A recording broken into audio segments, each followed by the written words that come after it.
শুভেচ্ছা আমন্ত্রণ রাতের বাংলাদেশের আয়োজনে আপনাদের সঙ্গে থাকছি আমি মৌসুমী আহমেদ লোপা। শুরুতেই জানিয়ে দেব শিরোনামগুলো।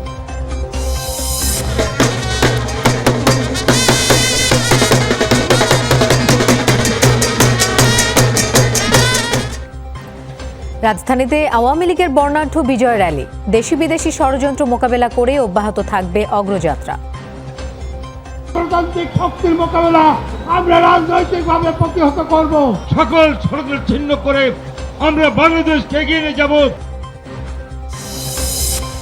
সিলেট মুক্ত দিবসে রেজিস্ট্রি মাঠে বিএনপির সমাবেশ, নির্বাচনের আগে অবশ্যই সরকারকে পদত্যাগ করতে হবে বললেন ফখরুল। নির্বাচন ছাড়া দিয়ে লাভ হবে না, নির্বাচন দিতে হলে অবশ্যই আগে সরকারকে পদত্যাগ করতে হবে।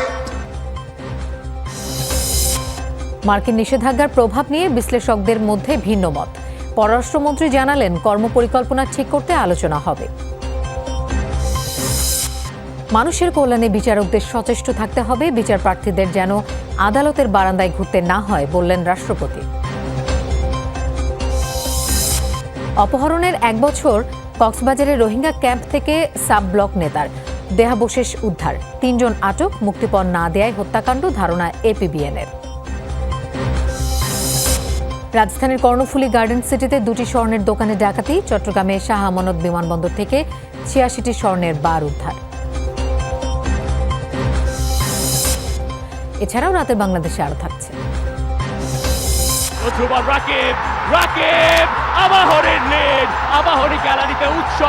উদযাপন 31 বছর পর ইন্ডিপেন্ডেন্স কাপের শিরোপার খরা কাটল আবাহনীর, বসুন্ধরা কিংসকে 3-0 গোলে হারিয়ে মধুর প্রতিশোধ আকাশী শিবিরের।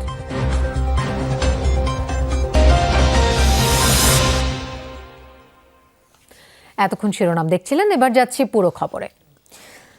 শেখ হাসিনার নেতৃত্বের কারণেই বিজয়ের 50 বছরে কাঙ্ক্ষিত লক্ষ্যে পৌঁছাতে পেরেছে বাংলাদেশ। অগ্রযাত্রা ধরে রাখতে সকল ষড়যন্ত্রের বিরুদ্ধে জাতিকে ঐক্যবদ্ধ থাকতে হবে। বিজয়ের 50 উপলক্ষে আয়োজিত র্যালিতে অংশ নিয়ে এমনই আহ্বান জানিয়েছেন আওয়ামী লীগের কেন্দ্রীয় নেতারা। বিকেলে সোহরাওয়ার্দী উদ্যান থেকে বিজয় র্যালি শুরু হয়ে ধানমন্ডি 32 নম্বরে গিয়ে শেষ হয়।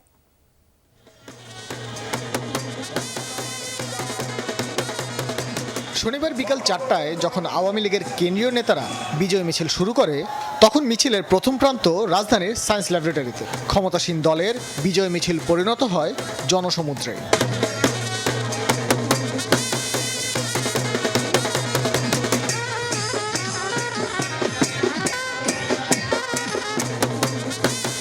দুপুর 2টার পর থেকেই রাজধানীর বিভিন্ন প্রান্ত থেকে মিছিল নিয়ে ইঞ্জিনিয়ার্স ইনস্টিটিউশনে জড়ো হতে থাকে মহানগর আওয়ামী লীগের কর্মীরা। ছিল যুবলীগ, স্বেচ্ছাসেবক লীগ, ছাত্রলীগ, মহিলা লীগ এবং শ্রমিক লীগের কর্মীরাও। বিজয় শোভাযাত্রাকে জাঁকজমকপূর্ণ করতে প্রস্তুতির কমতি ছিল না কারোই। র্যালির শুরুতে আওয়ামী লীগের কেন্দ্রীয় নেতারা বলেন, বিজয়ের 50 বছরে এসেও দেশের উন্নয়নের বিরুদ্ধে ষড়যন্ত্র হচ্ছে, তবে সকল ষড়যন্ত্রকে পরাজিত করেই এগিয়ে যাবে বাংলাদেশ। এই বিজয় দিবসে খবর দিতে হবে, আমরা 71-এ যেভাবে সকল ষড়যন্ত্র ছিন্ন করে বিজয় ছিনিয়ে এনেছিলাম, আজকেও আমাদের জননেত্রী শেখ হাসিনার নেতৃত্বে সকল ষড়যন্ত্র ছিন্ন করে আমরা বাংলাদেশকে এগিয়ে নিয়ে যাব। জাতির পিতার সেই স্বপ্নের সোনার বাংলা গর্ব। গণতান্ত্রিক শক্তির মোকাবেলা আমরা রাজনৈতিকভাবে প্রতিহত করব। সমস্ত সাম্প্রদায়িক শক্তির মোকাবেলা রাজনৈতিকভাবে মোকাবেলা করে শেখ হাসিনার নেতৃত্বে বঙ্গবন্ধু স্বপ্নের সোনার বাংলা আমি এগিয়ে নিয়ে যাব। পায়ে হেঁটে শোভাযাত্রায় অংশ নেন আওয়ামী লীগের কেন্দ্রীয় কমিটির অধিকাংশ নেতাই। জাতীয় পতাকা, দলীয় পতাকার পাশাপাশি দলীয় প্রতীক নিয়ে মিছিলে অংশ নেন আওয়ামী লীগের কর্মীরা।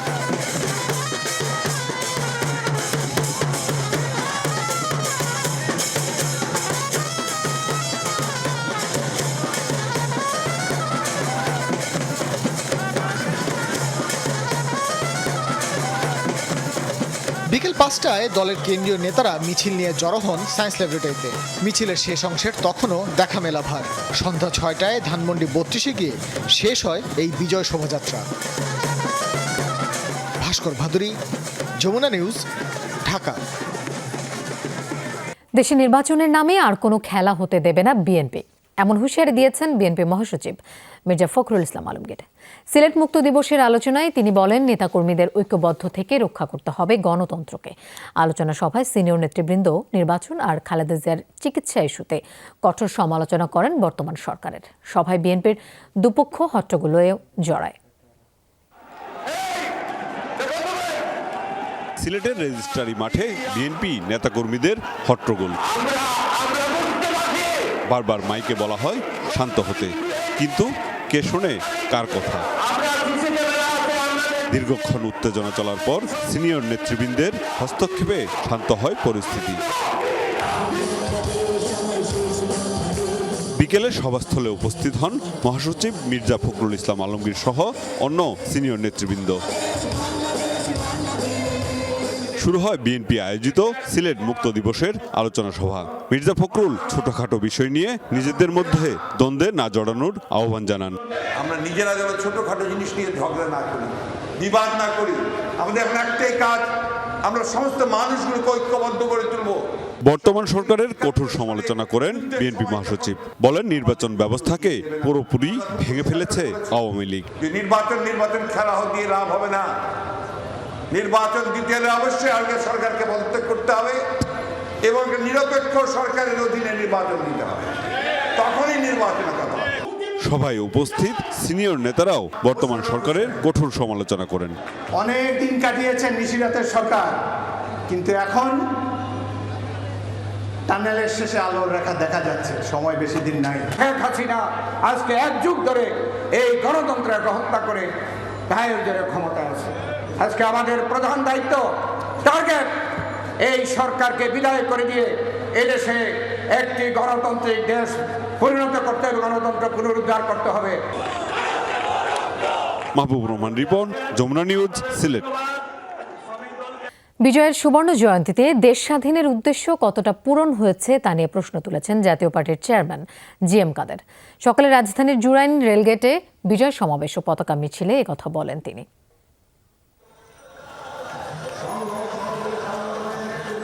বিজয়ের সুবর্ণ জয়ন্তীতে জাতীয় পার্টির বিজয় সমাবেশ ও পতাকা মিছিল। জুরাইন রেলগেটে আয়োজিত এই অনুষ্ঠানে যোগ দেন জাতীয় পার্টির চেয়ারম্যান জিএম কাদের। প্রশ্ন তোলেন, দেশ স্বাধীনের উদ্দেশ্য কতটা পূরণ হয়েছে।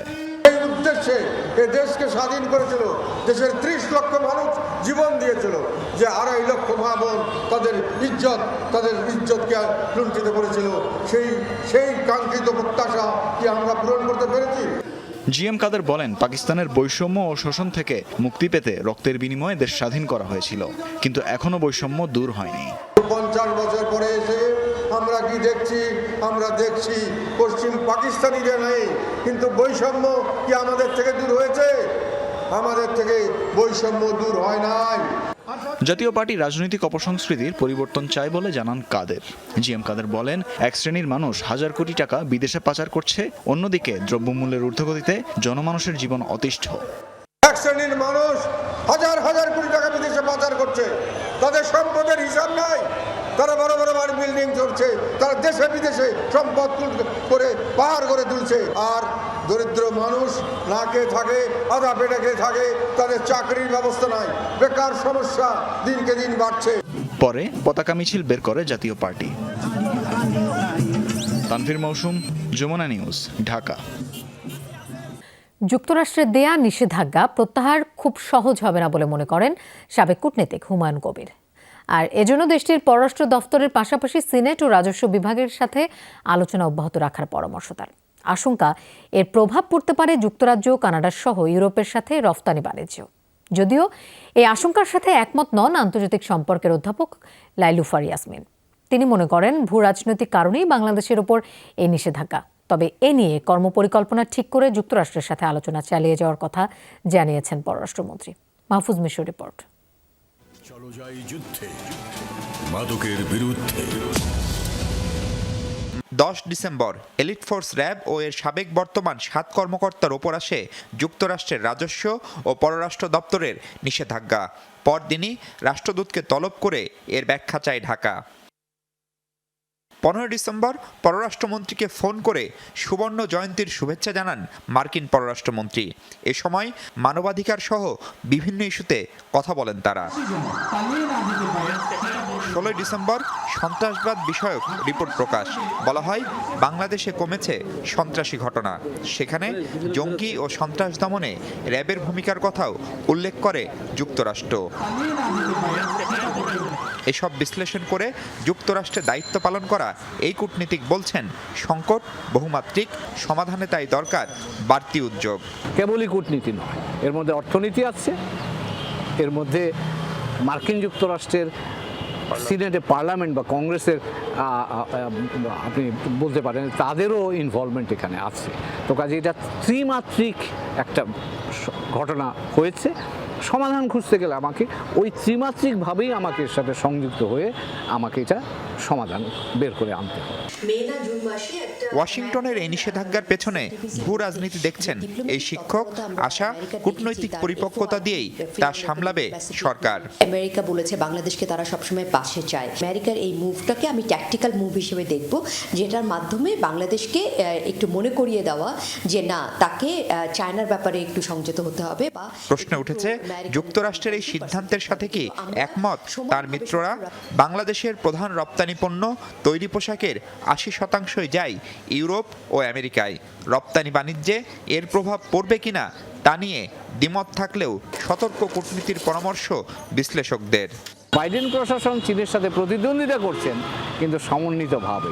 মার্কিন যুক্তরাষ্ট্র যদি সেই উদ্যোগটাকে বাড়াতে চায়, সেটা কিন্তু আমাদের জন্য বাড়তি চাপ তৈরি করবে। কোনোভাবে যদি এক্সপোর্ট এফেক্টেড হওয়ার মিনিমাম ন্যূনতম আশঙ্কা তৈরি হয়, সেটা কিন্তু আমাদের জন্য মাল্টিপ্লায়ার এফেক্ট তৈরি করবে, নেগেটিভ এফেক্ট। এখনও কিন্তু ইউরোপিয়ান অ্যালাইজ এবং কানাডা তারা কিন্তু বারবার প্রশ্ন করছে যে এই ইজ আমেরিকা ব্যাক? আফগানিস্তানে তার যে চলে যাওয়াটা হঠাৎ করে, সেটা কিন্তু আরেকটি নতুন ধরনের একটি প্রশ্ন জন্ম দিয়েছে। আমেরিকার নিষেধাজ্ঞার প্রভাব ইউরোপীয় মার্কেটে বা কানাডিয়ান মার্কেটে খুব একটা পড়বে বলে আমি মনে করছি না। স্বরাষ্ট্র, আইন ও পররাষ্ট্র সরকারের 3 মন্ত্রী বিষয়টি নিয়ে কাজ করছেন। এ সপ্তাহেই বৈঠক করে পরবর্তী করণীয় ঠিক করবেন তারা। আমরা নিজেরা আলাপ করতেছি, এই সমস্যা তো এখন আমরা এর মধ্যে একটা বসে আলাপ করবো, এটা কিভাবে আমরা মুভ করি। বাইডেন প্রশাসন মানবাধিকার ও গণতন্ত্রের মতো মৌলিক ইস্যুতে বৈশ্বিকভাবে আরও সোচ্চার হতে পারে বলে ধারণা বিশ্লেষকদের। মাহফুজ মিশু, যমুনা নিউজ, ঢাকা। ন্যায় বিচার প্রতিষ্ঠায় মানুষের প্রত্যাশা পূরণে বিচারপতিদের সচেষ্ট থাকার আহ্বান জানিয়েছেন রাষ্ট্রপতি অ্যাডভোকেট মোহাম্মদ আব্দুল হামিদ।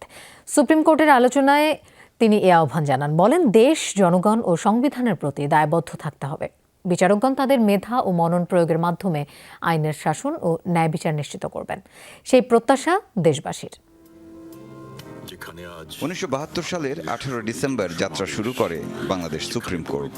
গেল 49 বছরে নাগরিকের জন্য আইনের শাসন, মৌলিক মানবাধিকার সংবলিত দেশের সংবিধান রক্ষায় কাজ করে যাচ্ছে সর্বোচ্চ আদালত। গণমানুষের মৌলিক অধিকার। সুপ্রিম কোর্ট দিবসের আলোচনা সভার আয়োজন করে বাংলাদেশ সুপ্রিম কোর্ট ভার্চুয়াল মাধ্যমে। এতে প্রধান অতিথি হিসেবে যোগ দেন রাষ্ট্রপতি আব্দুল হামিদ। মহামান্য রাষ্ট্রপতি সভায় সভাপতিত্ব করেন প্রধান বিচারপতি সৈয়দ মাহমুদ হোসেন। বলেন, ন্যায় বিচার নিশ্চিতে বিচারক ও আইনজীবী উভয়কে তাদের স্ব দায়িত্ব সম্পর্কে সচেতন থাকতে হবে। সর্বকালে এবং সর্বদেশে বিচারকদের জ্ঞান, কর্মদক্ষতা, সততা ও ব্যক্তিগত আচরণের বিষয়ে মানুষের প্রত্যাশা অনেক উঁচুমানের। জাতির ক্রান্তিকালে যখনই প্রয়োজন হয়েছে, সুপ্রিম কোর্ট অর্পিত দায়িত্ব পালনের মধ্য দিয়ে মানুষের মৌলিক মানবাধিকার প্রতিষ্ঠা এবং সংবিধানকে রক্ষা করেছে। রাষ্ট্রপতি বলেন, মানুষের প্রত্যাশা পূরণে বিচারক ও আইনজীবীদের সচেষ্ট থাকতে হবে। বিচার কাজ একটা জটিল বিষয়, কিন্তু তারপরেও আমি বলবো, মামলার পরিমাণ দিন দিন যে হারে বাড়ছে, সেটাকে আয়ত্তের মধ্যে আনতে হলে বিচারকদেরকে আরও বেশি কাজ করতে হবে। 2017 সাল থেকে এই দিনকে সুপ্রিম কোর্ট দিবস হিসেবে ঘোষণা দেওয়া হয়। আলোচনা সভায় বিশেষ অতিথি ছিলেন জাতীয় সংসদের স্পিকার ডক্টর শিরিন শারমিন চৌধুরী। বক্তব্য রাখেন আইনমন্ত্রী অ্যাডভোকেট আনিসুল হক। বিচার ব্যবস্থাকে কার্যকর রূপ দেওয়ার একটি অনন্য প্রতিষ্ঠান। মোহসিনুল হাকিম, যমুনা নিউজ, ঢাকা। অপহরণের প্রায় 1 বছর পর কক্সবাজারের উখিয়ার হাকিমপাড়া 14 নম্বর ক্যাম্প থেকে সাব ব্লক নেতা সৈয়দ আমিনের দেহাবশেষ উদ্ধার করেছে 8 এপিবিএন। এ ঘটনায় 3 জনকে আটক করা হয়েছে। এপিবিএন জানায়, শনিবার বেলা 11টার দিকে হাকিমপাড়া ক্যাম্পের ব্লক নেতা ইয়াকুব মাঝির ঘরের মাটি খুঁড়ে মরদেহ তোলা হয়। 1 বছর আগে মুক্তিপণের দাবিতে সৈয়দ আমিনকে অপহরণ করে দুষ্কৃতিকারীরা। পরে তাকে হত্যা করে ক্যাম্পের ভেতর পুঁতে রাখা হয়। দেহাবশেষে থাকা কাপড়, বেল্ট ও মাথার চুল দেখে লাশ শনাক্ত করেন সৈয়দ আমিনের স্ত্রী। তিনি জানান, গেল 17 জানুয়ারি চাকমারকুল 21 নম্বর ক্যাম্প থেকে শুক্কুর আলীর নেতৃত্বে 20 থেকে 25 জন সৈয়দ আমিনকে অপহরণ করে অজ্ঞাত স্থানে নিয়ে যায়।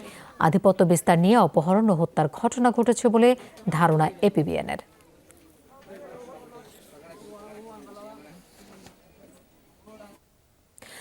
প্রাইভেট কার চাপায় পা হারানো সার্জেন্ট মহুয়ার বাবা মনোরঞ্জনের উপরই দুর্ঘটনার দায় চাপিয়ে সাধারণ ডায়েরি করেছেন বিচারপতির ছেলে সাইদ হাসান।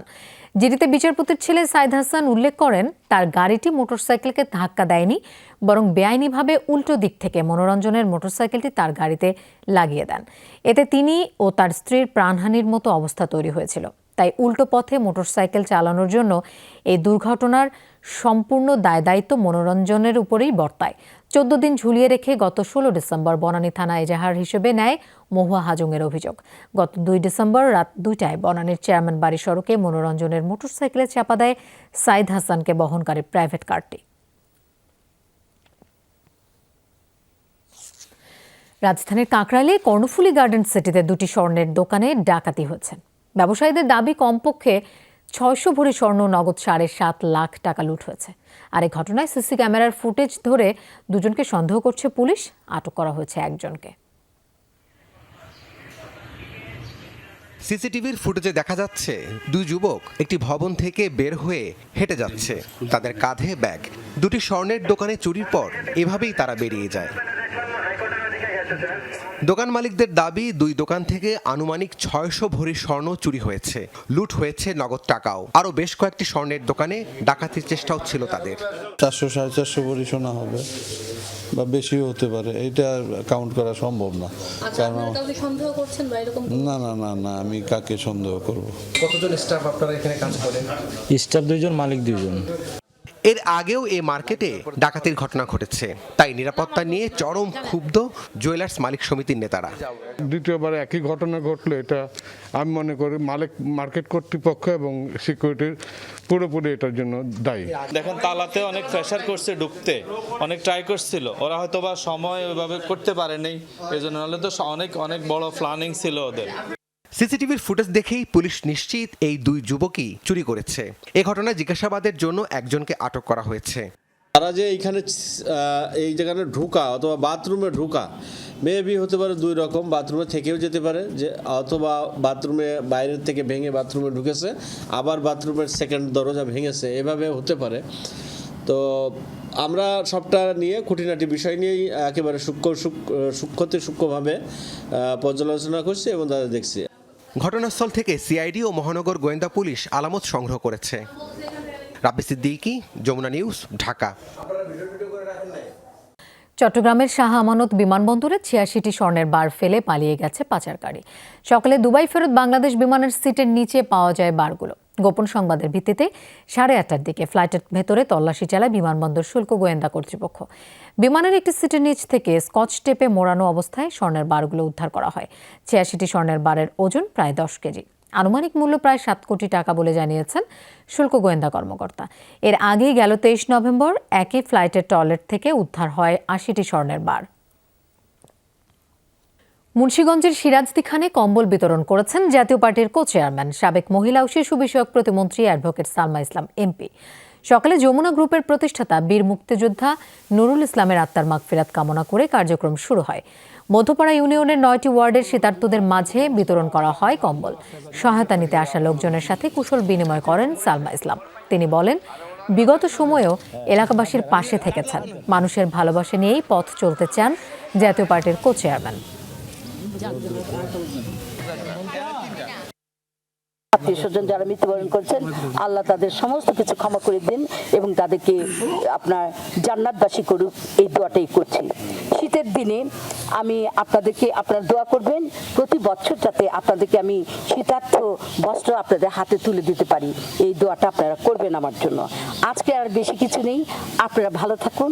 প্রত্যেকে লাইন ধরে, প্রত্যেকে হাতে কার্ড আছে, কার্ড দিয়ে আপনারা একটা একটা করে নেবেন। বিদেশগামী কর্মীদের দক্ষতা উন্নয়ন করা গেলে রেমিটেন্স $25 বিলিয়ন বেড়ে $100 বিলিয়ন উন্নীত হবে বলেও আশা পররাষ্ট্রমন্ত্রীর। অভিবাসী দিবসের আলোচনায় একথা বলেন তিনি। প্রবাসী কল্যাণমন্ত্রী বলেন, আগামী অর্থ বছরে রেমিটেন্সের উপর প্রণোদনা বাড়াতে কাজ করছে সরকার।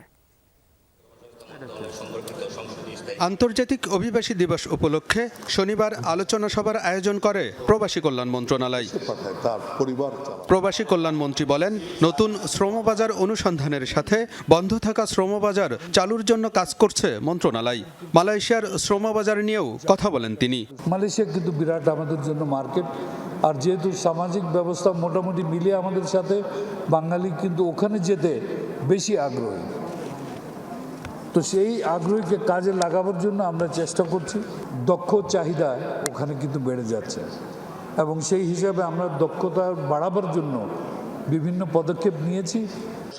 আলোচনা সভায় পররাষ্ট্রমন্ত্রী বলেন, প্রবাসীদের হয়রানি বন্ধে অর্থনৈতিক কূটনৈতিক নীতি গ্রহণ করা হয়েছে। এর আলোকে কাজ করছে বিদেশি মিশনগুলো।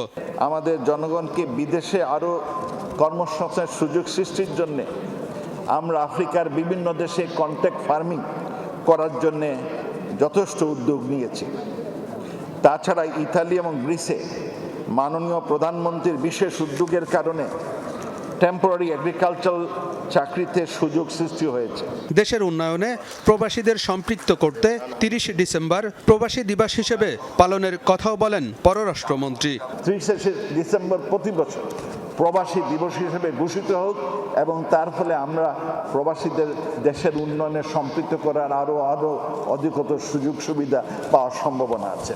আমরা তাদের সম্পৃক্ত করার জন্য, উন্নয়নের মহাসড়কে সম্পৃক্ত করার জন্য একটি প্রজেক্ট হাতে নিয়েছি, philanthropy, investment and exchange of experience and expertise. দেশের অর্থনীতি ও শিল্প খাতে বিনিয়োগে বিশেষ অবদান রাখায় এবছর 47 জন প্রবাসীকে বাণিজ্যিক গুরুত্বপূর্ণ ব্যক্তি সিআইপি হিসেবে স্বীকৃতি দেওয়া হয়। প্রবাসীদের সন্তানদের শিক্ষাবৃত্তিও প্রদান করা হয় অনুষ্ঠানে। আলমগীর হোসেন, যমুনা নিউজ, ঢাকা। বার্ধক্যজনিত কারণে বর্তমান চেয়ারম্যান ভোটে দাঁড়াবেন না, তাই তিনি চেয়েছিলেন ভোটের মাধ্যমে ছেলে সেই দায়িত্বটা নেবে। বাবার কথা রেখে 6ষ্ঠ ধাপের ইউপি নির্বাচনে নৌকার মনোনয়ন প্রত্যাশী ছিলেন এরশাদুল হক, কিন্তু দুর্বৃত্তদের গুলিতে তার হলো না। কর্মীসহ প্রাণ হারিয়েছেন তিনি। থমথমে অবস্থা ব্রাহ্মণবাড়িয়ার নবীনগরের নাটঘর ইউনিয়নে। জড়িত সন্দেহে একজনকে আটক করেছে পুলিশ, মামলা হয়নি এখনো।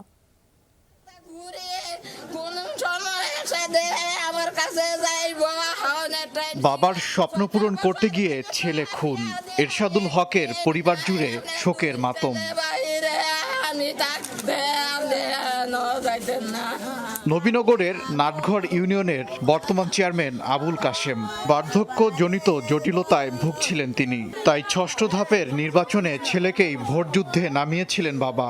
আওয়ামী লীগের মনোনয়ন প্রত্যাশী ছিলেন এরশাদ, কিন্তু শুক্রবার রাতে কুড়িঘর বাজার এলাকায় দুর্বৃত্তদের গুলিতে সব শেষ। এক কর্মীসহ প্রাণ হারান এরশাদ।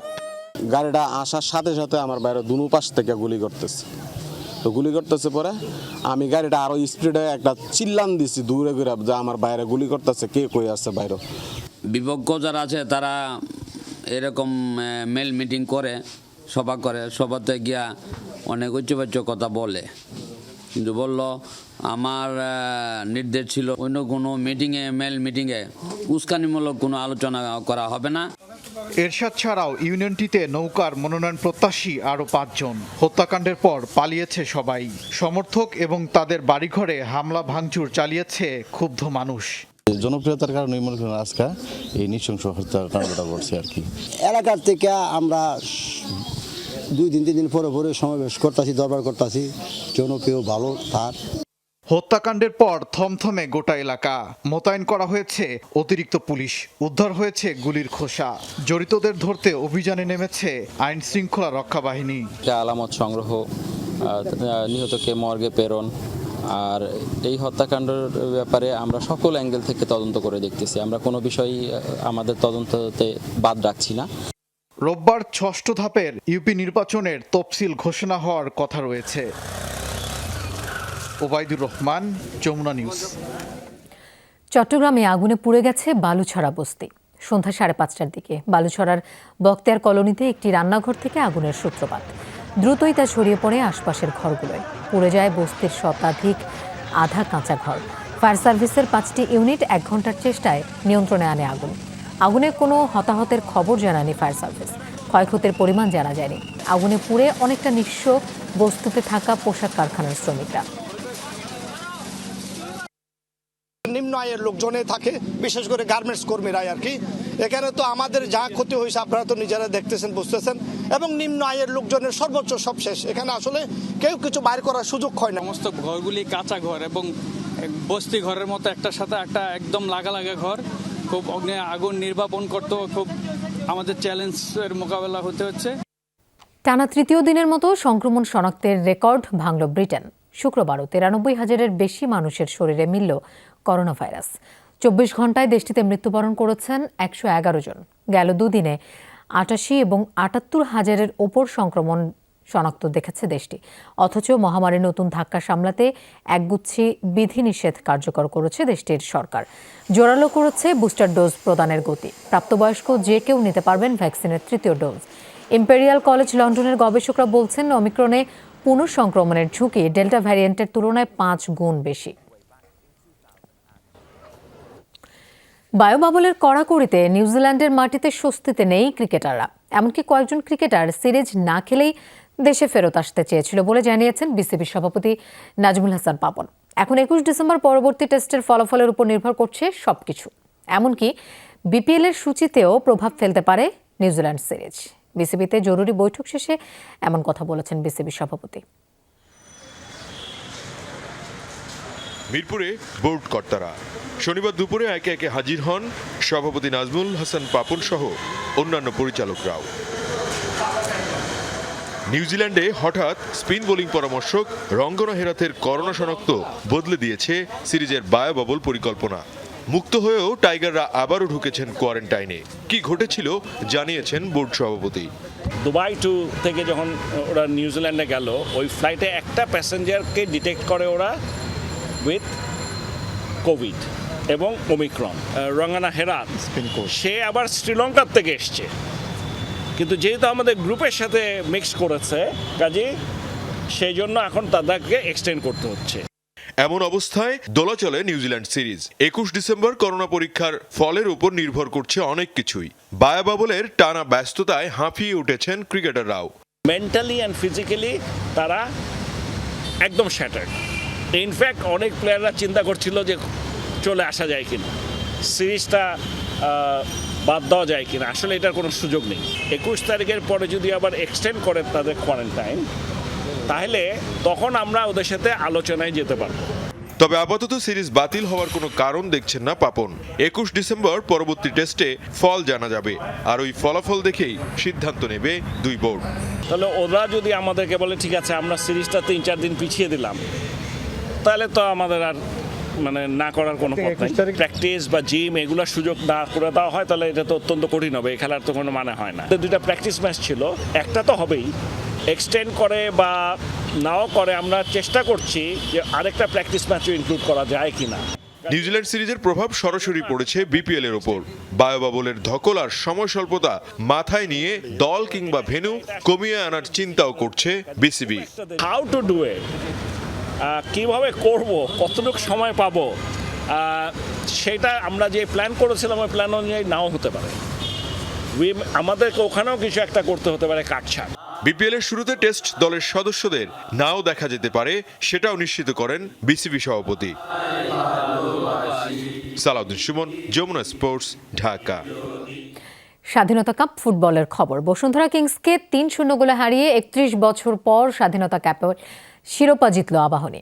কমলাপুর স্টেডিয়ামে প্রথমার্ধ গোলশূন্য থাকার পর দ্বিতীয়ার্ধে কিংসের জালে 3 গোল দেয় ধানমন্ডির জায়ান্টরা। আকাশী নীলদের হয়ে জোড়া গোল করেছেন ব্রাজিলিয়ান ডরিয়েলটন। অপর গোলটি করেছেন রাকিব। ফাইনালে সেরা ফুটবলার আর সর্বোচ্চ গোলদাতা হয়েছেন আবাহনীর ডরিয়েলটন। আর টুর্নামেন্টের সেরা ফুটবলার হয়েছেন আবাহনীর অধিনায়ক রাফায়েল আগুস্তো। প্রতিশোধের আগুনটা মনে হয় দাউ দাউ করে জ্বলছিল আবাহনী শিবিরে। 2018 সালেই যে এই বসুন্ধরার বিপক্ষে ফেডারেশন কাপে হেরে আর ফাইনালে ওঠা হয়নি আবাহনীর। এবার ফাইনালে ওঠার সাথে সাথে প্রতিদ্বন্দ্বীদের পেয়ে মধুর প্রতিশোধটাও নেওয়া হয়ে গেল আবাহনীর। ভালো ব্লক। মাঠে 10,000-এরও বেশি সমর্থকের উপস্থিতিতে শুরু থেকেই উজ্জীবিত ছিল আবাহনী। প্রাণতোষ কুমার দাসের 8 নাম্বার জার্সি গায়ে ফটোশুটে ছিল ছোট্ট ট্রিবিউট। দুই দলের 3 ব্রাজিলিয়ান, 2 ইরানিয়ান, 1 কোস্টারিয়ান আর 1 বসনিয়ান ফুটবলারের দেখা মিলেছে ফুটবলীয় সৌন্দর্য। অবশ্য প্রথমার্ধে গোল পায়নি কোনো দল। 54 মিনিটে প্রথম গোলের দেখা পায় আবাহনী। রাফায়েল আগুস্তোর বাড়ানো বল ধরে দারুণভাবে ডি বক্সে ঢুকে জিকোকে ফাঁকি দিয়ে জালে বল জড়ান রাকিব হোসাইন। 62 মিনিটে ড্যানিয়েল কলিন্ড্রেসকে ডি বক্সে ফাউল করে বসেন রিমন হোসেন। পেনাল্টি থেকে আবাহনীর দ্বিতীয় গোল করেন ডরিয়েলটন গোমেজ। 66 মিনিটে ইমন মাহমুদের শট জিকো ফিরিয়ে দিলে ফিরতি বলে হেড করেন রাকিব। এই যাত্রায়ও বসুন্ধরার ত্রাতা জিকো। 72 মিনিটে তৃতীয় গোল আবাহনীর। কর্নার কিক থেকে ইরানের মিলাদ শেখের কাটব্যাক থেকে নিজের দ্বিতীয় গোল তুলে নেন ব্রাজিলিয়ান ডরিয়েলটন। চতুর্থ গোলের দেখা পেলেন 3 ফুটবলারের অনুপস্থিতি ফাইনালে ভুগিয়েছে বসুন্ধরাকে। অন্যদিকে ডরিয়েন্টাল, কলিন্ড্রেস আর রাফায়েল আগুস্তোর দৃষ্টিনন্দন ফুটবল মাতিয়েছে কমলাপুরের গ্যালারি। 2018 সালের ফেডারেশন কাপে বসুন্ধরার কাছে হেরেছিল আবাহনী। সেই সাথে দলটির শুরু হয়েছিল শিরোপা খরা। সেই শিরোপা খরা ঘুচল সেই বসুন্ধরার বিপক্ষেই। মৌসুমের প্রথম শিরোপাতে তারা বসুন্ধরাকে হারিয়েছে 3-0 গোলের ব্যবধানে এবং জানান দিয়ে রাখছে আসন্ন মৌসুমে তারা খুব ভালোভাবেই প্রস্তুতি নিয়ে মাঠে নামছে। মামুনুর রশিদ, যমুনা স্পোর্টস, ঢাকা। দর্শক, এই ছিল রাতের বাংলাদেশে। আর এতক্ষণ সঙ্গে থাকার জন্য ধন্যবাদ সবাইকে।